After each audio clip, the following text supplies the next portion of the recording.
ಲೋಕಸಭೆ ಚುನಾವಣೆಯಲ್ಲಿ ಮತಗಳು ಆರೋಪವನ್ನ ಮಾಡಿದ್ರು ಲೋಕಸಭೆಯ ವಿಪಕ್ಷ ನಾಯಕ ರಾಹುಲ್ ಗಾಂಧಿ. ಬಿಹಾರ ಚುನಾವಣೆಗೂ ಮುನ್ನ ಈಗ ರಾಹುಲ್ ಗಾಂಧಿ ಆಟಂ ಬಾಂಬ್ ಸಿಡಿಸಿದ್ದಾರೆ.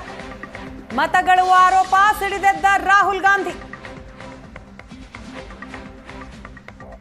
ಕರ್ನಾಟಕ ಮಹಾರಾಷ್ಟ್ರ ಚುನಾವಣೆಯಲ್ಲಿ ಅಕ್ರಮ ಆಗಿದೆ. ಮತಪಟ್ಟಿಗೆ 1 ಕೋಟಿ ಸೇರ್ಪಡೆಯ ಬಗ್ಗೆ ಅನುಮಾನ ಇದೆ.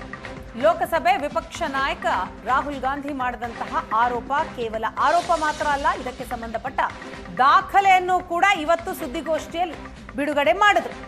ದಾಖಲೆ ಸಮೇತ ಆರೋಪ ಮಾಡಿದ್ರು ರಾಹುಲ್ ಗಾಂಧಿ. ಕರ್ನಾಟಕ ಮಹಾರಾಷ್ಟ್ರ ಚುನಾವಣೆ, ಲೋಕಸಭೆ ಚುನಾವಣೆಯಲ್ಲಿ ಅಕ್ರಮ ಆಗಿದೆ. ಬೆಂಗಳೂರು ಸೆಂಟ್ರಲ್ ಲೋಕಸಭಾ ಕ್ಷೇತ್ರದ ಮಹದೇವಪುರದಲ್ಲಿ ನಕಲಿ ಮತದಾರರ ಹೆಸರು ಸೇರಿಸಲಾಗಿದೆ ಅಂತ ದಾಖಲೆ ಸಮೇತವಾಗಿ ಆರೋಪವನ್ನ ಮಾಡಿದ್ರು ರಾಹುಲ್ ಗಾಂಧಿ. ದೆಹಲಿಯಲ್ಲಿ ನಡೆದಂತಹ ಸುದ್ದಿಗೋಷ್ಠಿಯಲ್ಲಿ ಸಂಪೂರ್ಣ ಮಾಹಿತಿಯನ್ನ ನೀಡಿದರು.